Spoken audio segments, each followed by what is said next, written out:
So it was finally time for the best part of the JPL season. The players were ready, surface looked good, and the football finally kicked off. And then, after 30 minutes, this happened. The decision to interrupt this game or to postpone this game will have to be rescheduled. But yeah, it's something no one, and I mean absolutely no one, could have saw coming, and it's quite unfortunate. It happened on opening night of the playoff.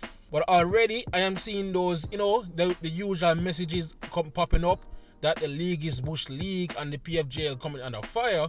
And while I'm not the quote-unquote league's greatest defender, I'm here to say, boy, don't blame the league for this.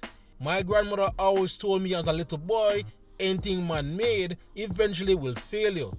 This is simply something that they could not control. We do live in a country where light will go away if rain fall a little bit too hard in certain places. So again, anything like a power outage or low voltage, knocking out half the stadium lights, is something you simply cannot prepare for.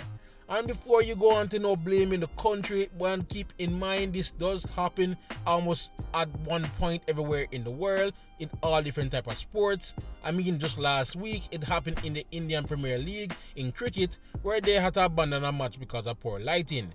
So it does happen, and it is something we just have to roll with the punches and move on.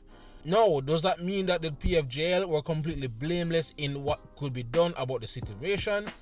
Well, they do have to take a certain bit of beating, depending if they did their due diligence by checking to see before the match or leading up to the match if the generators were up to scratch.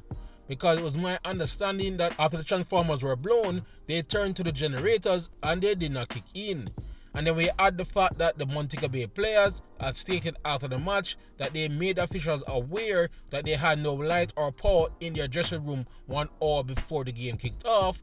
That could have been an indicator to the ground staff that they might have a light issue later that night. But again, that's all I can really call them out for. I still don't think overall they should be blamed for such a thing like this.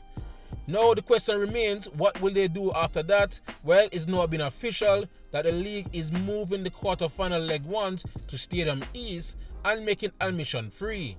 So the games will again start at 6 o'clock with Tivoli versus Montego Bay kicking off where they left off at 35 minutes, and they will be rolling into the Cavalier versus Portmore United later that night.